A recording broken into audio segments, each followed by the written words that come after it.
Well, we met on Kayamo, one of those cruises that they do, the singer-songwriter cruise, and that was just wild because he had been another one like a David Olney for me. That was just, he was one of those people that I grew up knowing about. I mean, I remember my dad still has a record. I tell the story a lot. Like my dad has a record collection that is perfectly alphabetized and vinyl, and everything's still in plastic and cut with a razor blade. Like you have to dust it. Like it's a hell of an archival expedition when you get into it. But I remember when I was in my teens, I was like, I'm gonna listen to every one of these records. And I started at A and just worked my way through. And there's incredible records in there. There's a few turds, but like I got to the P's, and I remember pulling out a record, and it was this sort of interesting looking dude in denim on a hay bale with a guitar. And I remember thinking like, I'm gonna hate this record. Like there's no way. I was like, John Prine, this is gonna be corny. And I remember putting it on and getting, just sitting in silence through the entire first side of the record.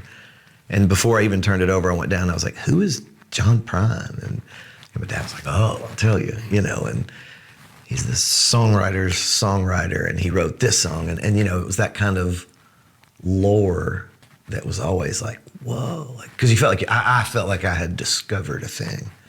It wasn't what I had heard on the radio or what somebody had told me about before. So that was a cool moment. And then years later, I was driving down 8th Avenue, and he pulled up next to me in a Cadillac.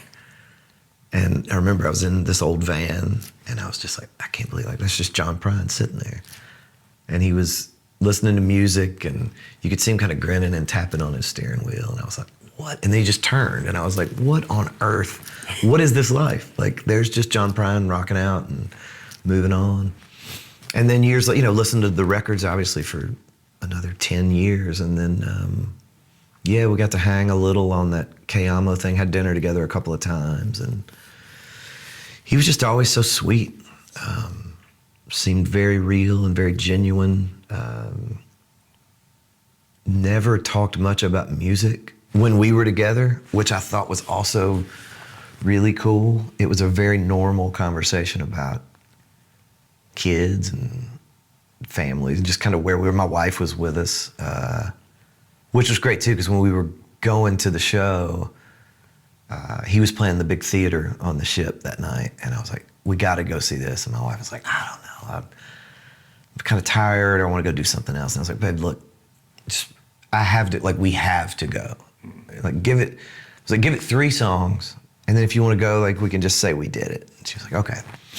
We sat, 3rd song came, and she was like, let's stay. I was like, okay, 5th, 6th, 7th song, she was like, this is really good. By the end, he's finished the show, and he's sort of dancing and doing this little Prine jig off the stage, and I look over, and she's crying, and she's like, this is the best show I've ever seen, and I think I love him.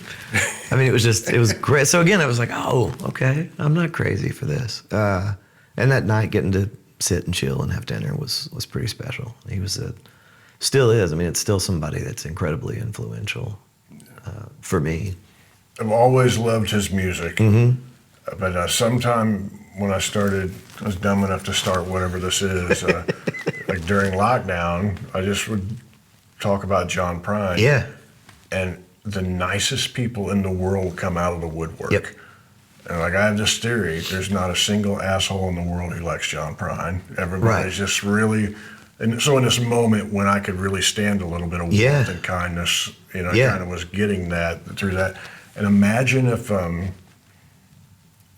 you've had a career that's the sort of people you attract. That's such a beautiful thing. It's incredible. And that was testament to him. Yeah, and when he passed away, that was one of the things that really struck me, because that was such a dark, obviously the heights of COVID, we were all so separated. Everybody, we didn't know we were ever going to leave our houses again. I mean, it was so dark. And then when he passed, for so many people, just like us, just peripheral fans and acquaintances, I was gutted by it.